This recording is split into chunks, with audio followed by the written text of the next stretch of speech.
Hello, everyone. Oh, So, hello. quick announcement.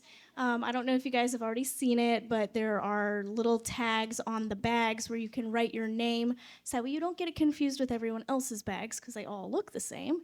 And we weren't sure if you guys were told that at registration or not, but just so you guys know that there are tags on there, you can write your name on there so that way you can keep them straight. So we're gonna get started here.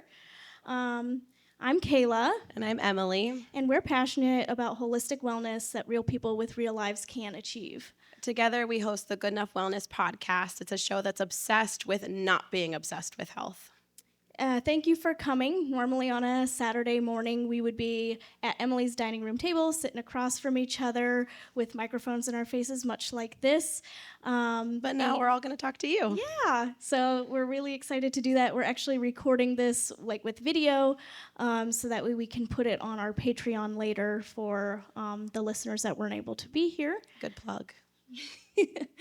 My name is Kayla King. I'm a nutritional therapy practitioner. I see one-on-one clients virtually. I'm really passionate about helping people connect health and wellness with God, Jesus, the Holy Spirit, the Bible, and helping people to see that health is part of the Christian experience and is what God wants for you. Yeah, I'm Emily, and I'm not a professional, but I have been in the wellness space for over 15 years, so I've learned a few things along the way. So in John 10:10, Jesus says that he came that we may have life and have it abundantly. And we believe that food and nourishment are the catalysts for energy and that they are what help us get to that abundant life and abundant living. Yeah, modern humans are so far removed from the way that God designed us and intended us to eat, live, sleep, move, and interact with other humans. So we're going to start off by just addressing some of the touchstones of wellness, and we've identified 3 of them here. The first is the body, and that's our physical well-being, nutrition, and movement. And then we have the mind, which is our emotional well-being and stress management. And then the third touchstone is the spirit. So that's spiritual well-being. It's kind of the glue that holds everything together. Yeah, let's jump right into it. So, Kayla, why don't you make a case for physical wellness for us? So my case for physical wellness is this. We're created with a plan and a purpose. When God created us, he created us to be well. And the garden was a place where things were perfect, and our purpose on earth is to share the gospel with others. And if we don't feel well and we don't have the energy, we're not going to be able to do that. The Bible says that our physical bodies are the home of the Holy Spirit, that we serve God with our whole bodies. And then when Jesus was here on earth, he came in a physical body. So he knows what it's like to be in these physical bodies. And he also heals these physical bodies. And I believe that places value in our human bodies. And symptoms are a byproduct of usurping the God-ordained system that is the human body. He created us with all these systems in place. And when we usurp that, it's basically saying, we don't believe that your way is better. We believe our way is better.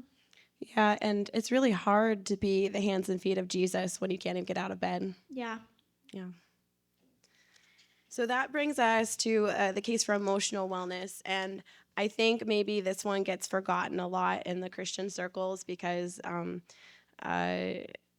it just does. It's probably a whole conversation in of itself. Yeah. So why don't you make a case for emotional wellness for us? So first and foremost, I'm not really an expert. I'm not a therapist. I don't my specialty isn't in stress management, but I think it's really important to understand and recognize the impacts of stress on our physical bodies and learn how to manage it. Stress can have real physiological impacts, and that changes the ways that our bodies function. After a certain amount of time, not only will this impact our our digestion and hormones and things like that, but it can even start to impact our anatomy. And stress management, this is a huge part of what we talk about a lot on our podcast. You can't listen to us for 5 minutes without hearing us talk about stress. It's a huge platform for us. Yes, but we really emphasize that it's more about resilience and less about fragility. Yeah. We want to be able to get to a point where we can manage our stress and handle our stress so that way real life and things that happen in our real lives aren't overwhelming and don't create issues down the road. Like we can manage it so that we can keep having a real life, but also be well. Yeah, agreed. So I guess that brings us to spiritual wellness, which kind of feels right out there when you're talking about a Christian conference. We're talking about spiritual wellness. So make a case for us. Let's hear it. We're not pastors, so we won't go into too much detail here, but spiritual wellness does have physical and eternal impacts. Our spiritual well-being affects our outlook on the world, which impacts our stress load and gives purpose to physical wellness goals. We are so connected to everything in the world, and when I think every single one of us can recognize the stress that we feel when we're constantly engaged with all of the world events, and sometimes that can make us feel very hopeless and overwhelmed, and those aren't very helpful emotions in our spiritual lives. So managing our stress can help us to feel more hopeful, like we can affect change, and like we can actually make a difference in the world. And then nourishment communicates a sense of safety to the physical body, and that's such an important concept in the Bible. So much of Jesus's words were about having peace and safety, and nourishment is one way that we can communicate that peace and safety to our body. Yeah, it's really hard to feel peace when you're at war with your own body. Yeah. And then also very important to this whole topic is the thought that food has no morality. So true, there are foods that aren't as good for you. You know, they, as Adam was saying earlier, that they are, toxic and garbage, but that doesn't make them a bad food. You're not a bad person for eating those foods. And removing morality from food can be really helpful in stress management, for one, but also it impacts your digestion and how you interpret things. So guilt and shame also have no place in the Christian walk. Amen, amen. And they also impact digestion in a negative way. Very good. So I guess we'll move on to let's build a plate. What is nutrition anyway, and why is it so important to eat a nutrient-dense diet? So without getting too terribly nerdy, here's the nerdy definition of nutrition, and that's the study of the interactions between living organisms, their food, and the biological processes used to absorb and utilize the nutrients. And nutrition is important because these nutrients we take in tell our bodies how to be and tells our DNA how to express itself. Nutrients provide us with the energy we need to think, learn, move, digest, and heal. They provide the building blocks we need to build cells, tissues, organs, enzymes, and hormones. So then how does the NTP lens differ from like a normal, a standard nutritionist? So the nutritional therapy practitioner gets a lot of like functional nutrition training. So we're taught to look at the body as a whole and all the systems as a whole. And these points that you see up here on the slide, this is really what the platform of our training is. We receive like historically traditional training. We have a lot of emphasis on bioindividuality. We focus on whole foods as close to the natural state as possible, properly raised animal products, diverse range of vegetables and fruits, and properly prepared nuts, seeds, grains, and legumes. And so when we're looking at nutritional therapy, they get to this list of points from studying a lot of nutritional pioneers. And one of those nutritional pioneers is where we get a lot of our information from. And this was a man named Weston A. Price. Oh yeah, like the Weston A. Price Foundation. Yes. I think they're here today. They have a booth over there. Yeah, you should they're go very check cool. out their materials. I was first introduced to Weston A. Price Foundation through. Did everybody's moms or did you guys have that giant Nourishing Traditions book? You could like take somebody out with it Big by and Sally yellow. Fallon. I think they have one over there. Is it? It's like Yeah. it stayed exactly the same as long as I can remember. Yes. If you buy a brand new one or your mom had one, like it's exactly the same. Yeah. So Weston A. Price was a dentist in the early 1930s who did research around the globe on traditional cultures and their dental health before and after Western foods were introduced.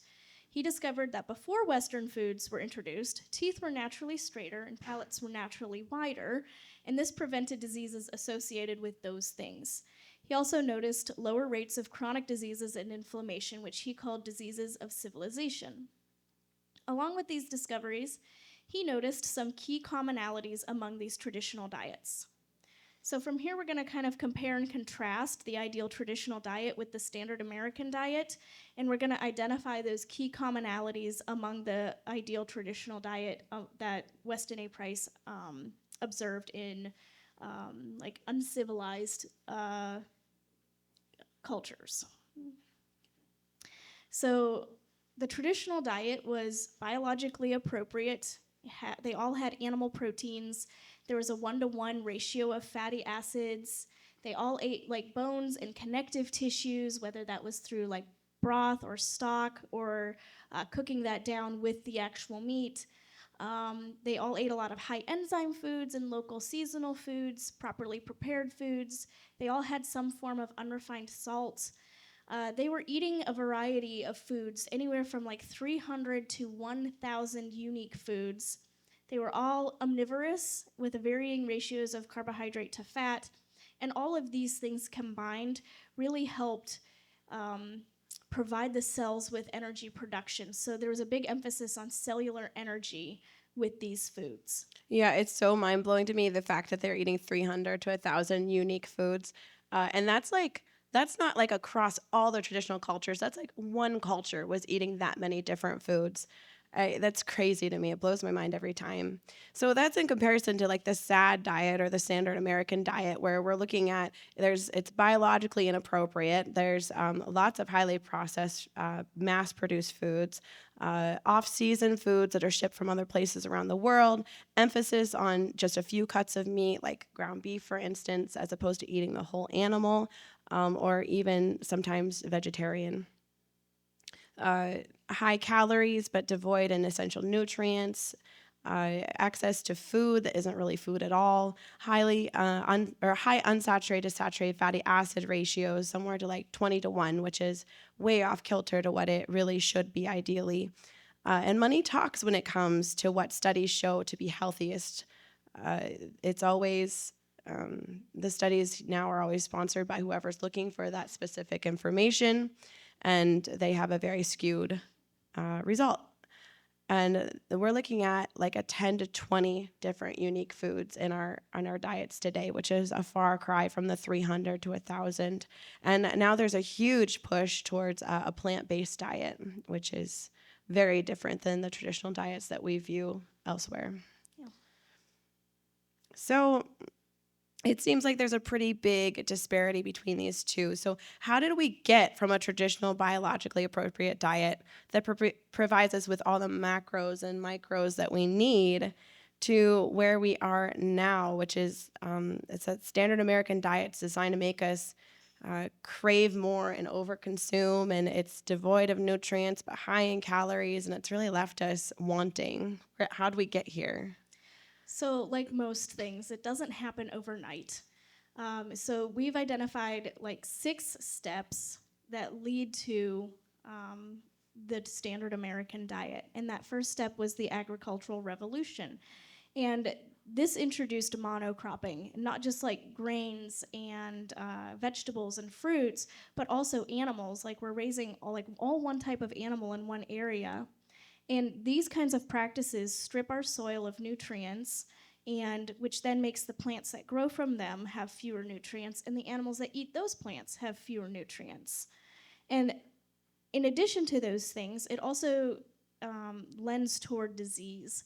Disease can run rampant in these kinds of situations because there's not a lot of diversity. From there, we had the introduction of refined sugar in the early 1600s. Before this, sugar was mostly inaccessible to most people, and only the very wealthy could afford it.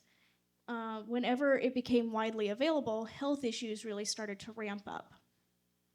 After that, we had the Industrial Revolution, and with this revolution, we had the increased need for a mass food production. We had a lot of people in a small area, and we needed to make a lot of food and get it to them.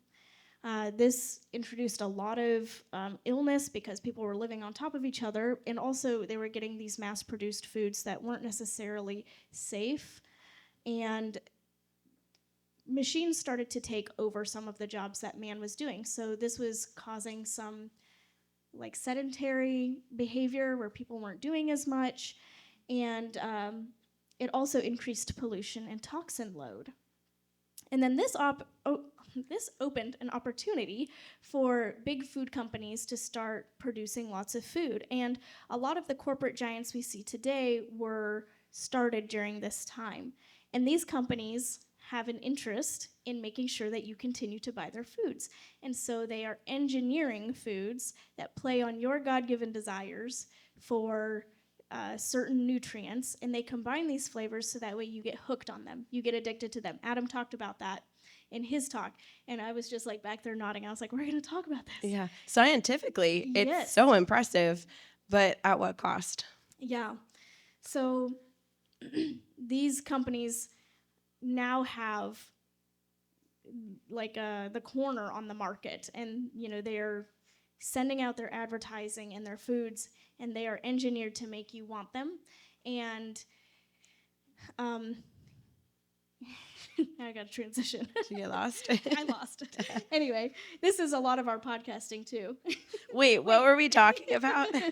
So the next step in our 6 milestones is with World War II, the chemical revolution began, and we started using things like chemical warfare.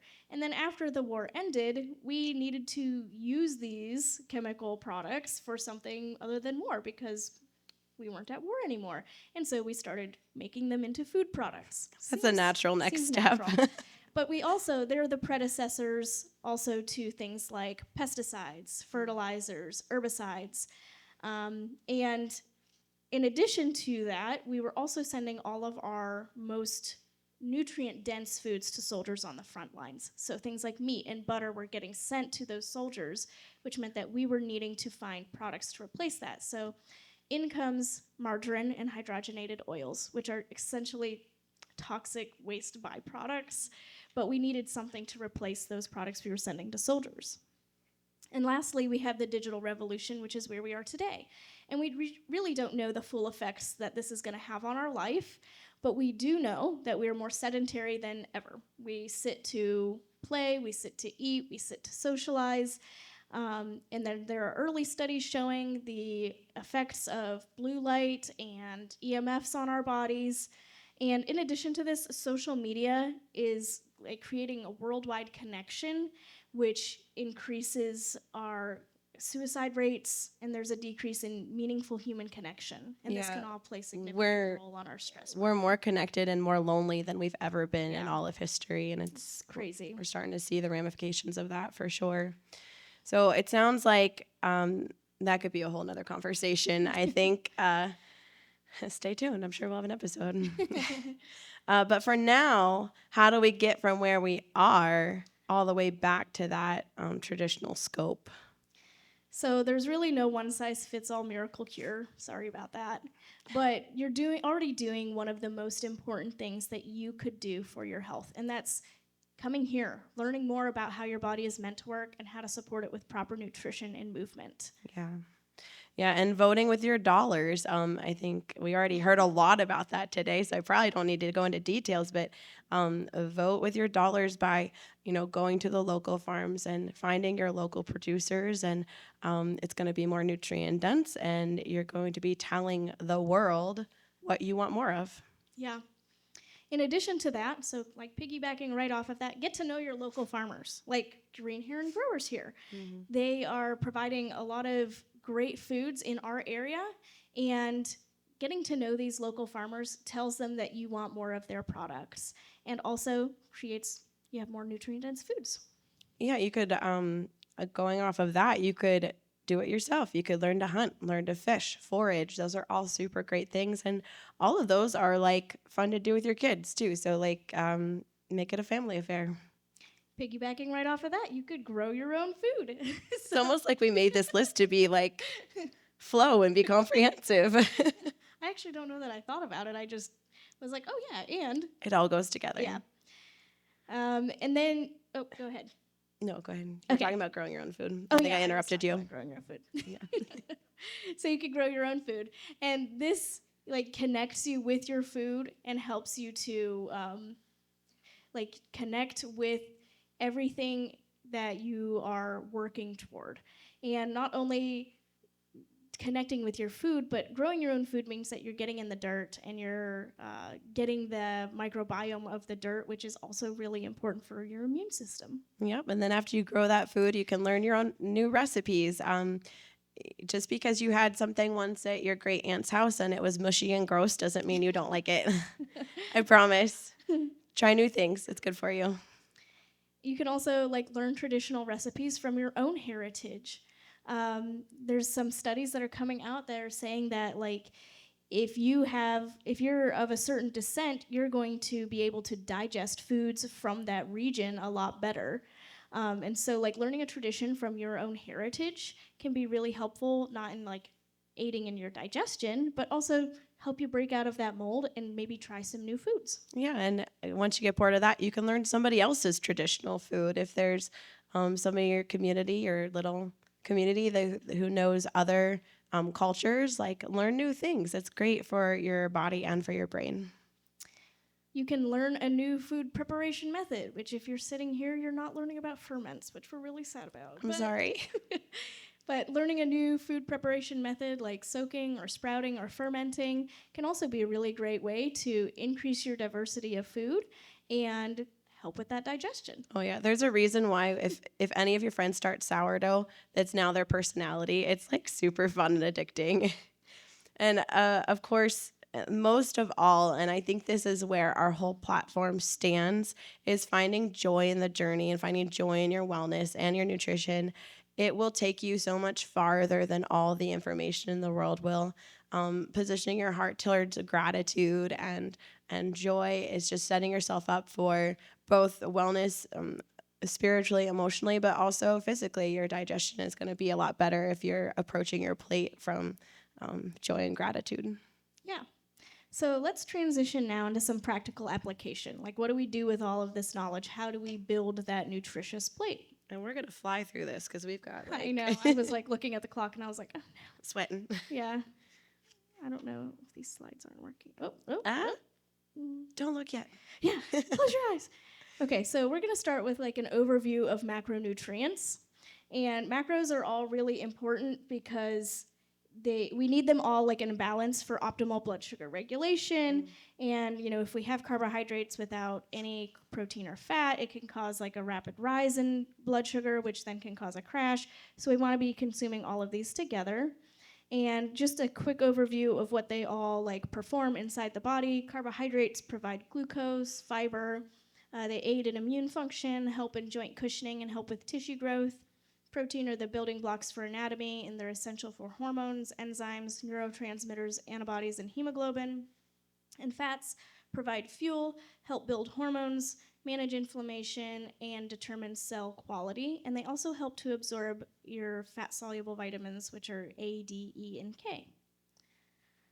So taking a look at macronutrient ratio ranges, these are just like suggestions. There's no one-size-fits-all ratio. You got to experiment to find out what works best for you and your goals and your physiology. And then I just have some things down there at the bottom, like you might need more of this if this. So go ahead, take a picture of that for future reference. So what is what? So we've broken down some different things. Like it can be really helpful to hear like what falls into each category. Sometimes when you hear eat more protein, you're like, what does that mean? So protein, I like to say this, it kind of creeps other people out, but protein is terrible. Protein comes from anything that has a mom. So like anything like an animal, so like grazing animals or poultry, their eggs, seafood, small game, dairy products, all those things come from things that have a mom. You guys, she does this all the time. She's like, I have a fun fact. And then she tells me something completely jacked about like hydrogenated oils. I'm like, it's not fun. Fun. Not a fun fact. Sorry. And then, of course, carbohydrates, anything that grows in the ground. You're talking vegetables, fruit, grains and legumes, pasta and bread, sweeteners. Those are all sources of carbs. And I think most of us can identify fats, but just quick list of those, like butter and full-fat dairy, olives, avocados, their oils, tallow, lard, and bacon fat, nut seeds and their oils, and fatty fish are all great sources of fat. So let's take a minute to talk about fat. I don't have a lot of time, but I want to talk a little bit about this because we hear a lot about saturated versus unsaturated fat. So basically what that means is the more unsaturated a fat is, the less stable it is. And these determine the cell membrane quality. So the more saturated fat we consume, the more rigid our cells are. This holds nutrients in and keeps toxins out. The more unsaturated fats we consume, the more fluid our cell walls are. And that can just make things really loosey-goosey, letting nutrients in, letting toxins in. You kind of need a mixture of both. You really need a balance of both so that way things are really solid. And then the refining process for unsaturated fats, because they're so delicate, can pretty much render them toxic. They're so delicate, when they're exposed to light, heat, and oxygen, they break down into trans fats, and then they take it through a deodorization process because now they smell really rancid, and then they go into a clear plastic bottle and sit on the shelf exposed to light, and by the time you get them, they are so far removed from what they should be that they're pretty much toxic. If you're going to eat unsaturated fats, it's best to get them in a whole food form. Yeah, and that's the story of why we can't have nice things. And then there's always one in every crowd. Someone's going to ask about plant protein. Can't I just eat plants for protein? Not going to lie to you, there is protein in plants. That's just a fact. But we got to look at the bioavailability of that protein. For instance, I don't have like exact numbers, but say there's 6 grams of protein in peanut butter. You may only be able to absorb 2 to 3 grams of that, whereas when you're eating something like beef or eggs, you're going to be able to absorb a higher degree of that protein. So, and when you look at the amount you'd need to get enough bioavailable protein, the amount of food you're consuming now is just completely astounding. Yeah. If you compare 1 ounce of cooked beef, which is 8.3 grams of protein and 53 calories, to half a cup of black beans, that's only 7 grams of protein and 120 calories. So you're essentially almost tripling your calories to get less protein. And not only are your calories going to increase, but imagine eating that many beans. Like, no one wants to be your friend if you're eating that many beans. Nobody should eat that many beans. So we see here that plant protein is not really practical for human physiology, but it's also not really practical for our planet. We'd have to grow a ton more food in order to be able to eat that much protein. So that takes us straight to micronutrients, and micronutrients are vitamins and minerals. Vitamins we can make some of them, but most of them have to be consumed, and they make up about 1% of the human body. So they are essential, and they're essential for metabolic processes, disease prevention, tissue growth, digestion, elimination, and immune function, and they can be found in a variety of like whole food products like meat, vegetables, fruits, nuts. Pretty much anything that's whole food is going to have some vitamins, and some of those are fat soluble, like I mentioned before. So it does require that you eat some fat with those in order to be able to absorb them. And then minerals act as like spark plugs in the body, and you can think of your body kind of like a car battery. If you put distilled water in a car battery, that's water that has no minerals, that battery won't hold a charge because there's no minerals. You have to add mineralized water to a car battery in order for it to hold a charge. And the human body is just like that because we're electrical beings. I'll never stop being impressed by that analogy. I think it's so cool. Yes. And the human body is made up about 4% minerals, and they are essential for proper nerve conduction, contracting and relaxing muscles, maintaining proper blood pH, facilitating nutrient transfer between cells, regulating tissue growth, and providing structural and functional support.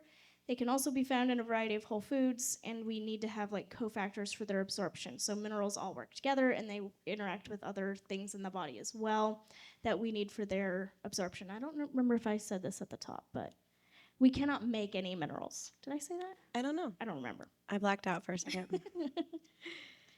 So, hydration is also a really important part of the picture, and water is so important to our bodies that we can survive about 8 weeks without food, but only days without water. So, some fun facts about water. Are they? Are they fun? I'll let you guys be the judge. 55 to 60% of the human body is made up of water, and that's about 10 to 13 gallons in the average adult. I'll let it slide. That's fun. I like it. And then a 1 to 2% decrease in hydration is when signs of early dehydration can set in, and at 10% dehydration is when serious health complications can start occurring. So some of the roles of water include transportation of nutrients, cushioning bones and joints, flushing toxins, enabling the digestive process, removing waste, regulating body temperature, empowering the body's natural ability to heal, and so much more. And then there's some signs of dehydration there, which sounds like most of us on a daily basis, doesn't it? Oops. So when we're talking about hydrating well, there are some things that we can consider. And the first thing we can consider is our water quality. Tap water a lot of times has fluoride and chlorine, both of which can have negative health impacts, as well as they're finding traces of like pharmaceutical drugs in a lot of tap water. Birth control. Yeah. Yeah. So if but if you have well water, there's also like health implications there. You can have like runoff from like fertilizer and things in well water.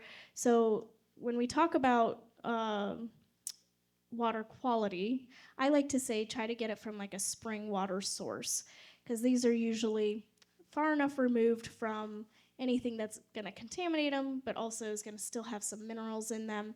And then because our soils are depleted, we may need to add minerals to that water as well. A really easy way to do that is to add some sea salt to your water, and minerals help us to actually take in more water into our cells. So like it helps us to actually absorb the water that we're taking in. And then the amount to consume is highly bio-individual, but some factors to consider include age, activity level, environment, weather, health conditions, medications, and urine color. And then we can consider other forms of water. So water isn't the only way to get water.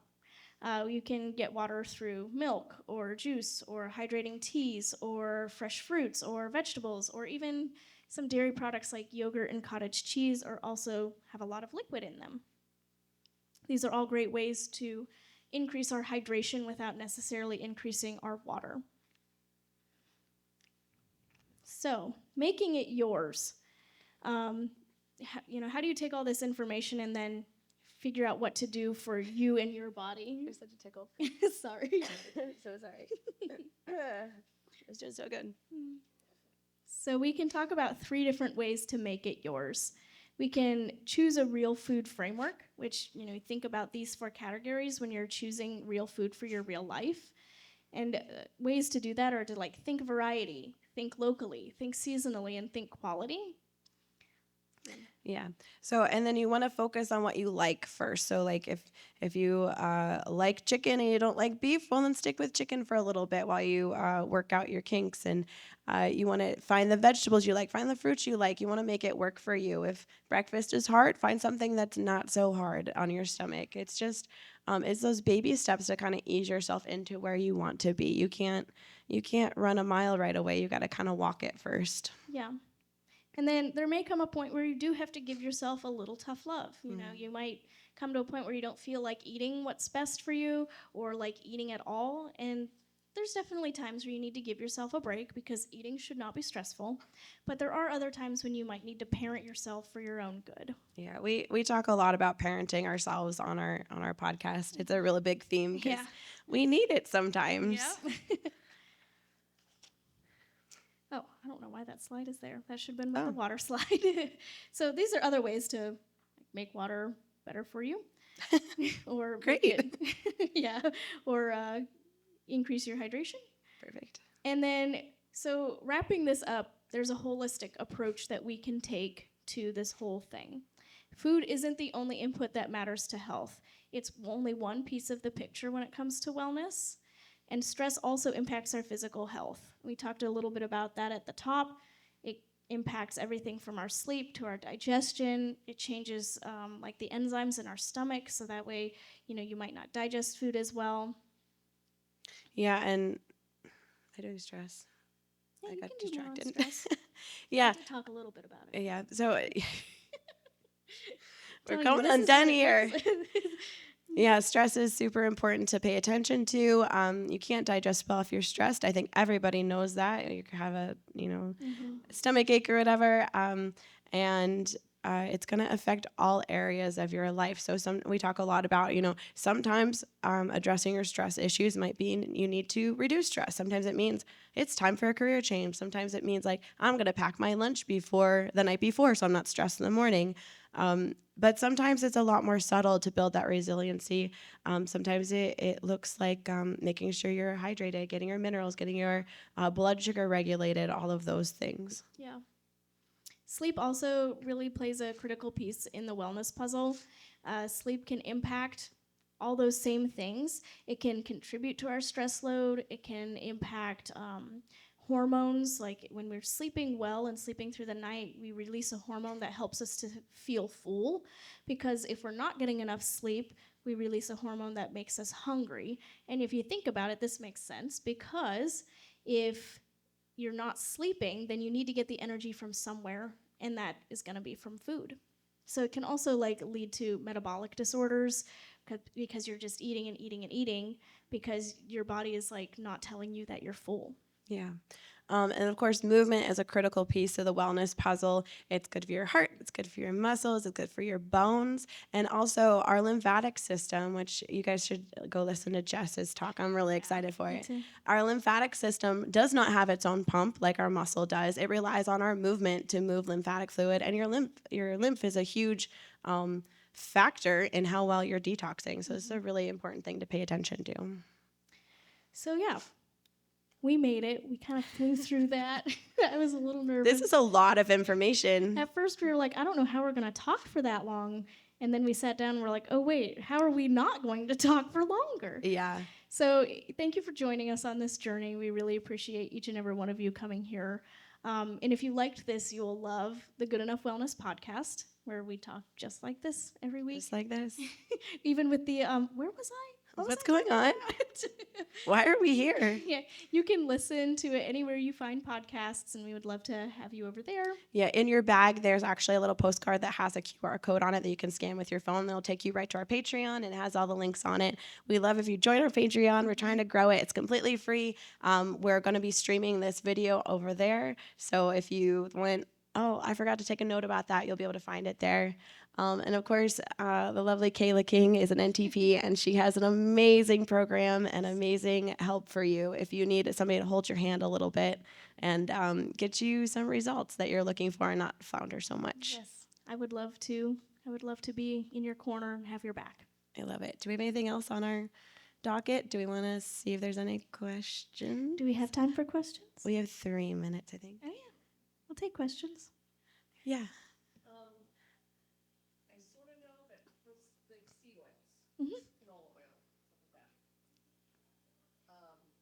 How is it processed that makes them so bad? I know it's like a high heat stuff, but what is it? Someone just asked me, and I'm like, I know it's bad. I can't remember like exactly. Yeah. Canola is like canola oil, so it's like a. Yeah. So it comes from, I think, the rapeseed. But a lot of what does make it so toxic is the high heat and the exposure to oxygen. So this like oxidizes it, and then oxidization is what causes like free radicals in the body, and those can cause a lot of damage to the cells around them as well. So when they process it, they expose it to really high heat to like make the oil come out of the seed, and a lot of like oxygen because it's like out in the open air, and this like breaks them down because they're really unstable. And so like the more that they're exposed to that, the more broken down they'll be on a cellular level. And then, yeah, they cause like, they can create free radicals and things like that. Yes.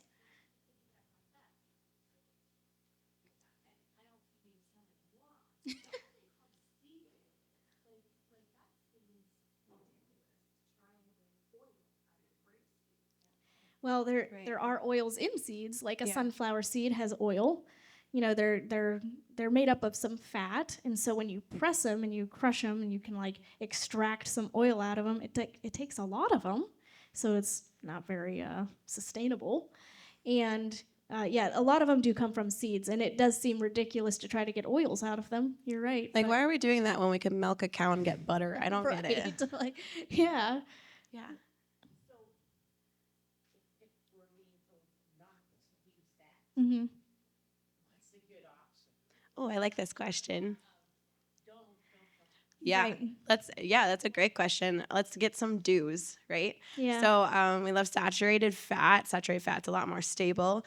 You're looking at butter, you're looking at lard, you're looking at tallow, bacon fat. And then very practically speaking, and everybody feels a little bit differently about this. I know a lot of times in baking or like making like mayo or something, you need a liquid oil. I do understand that.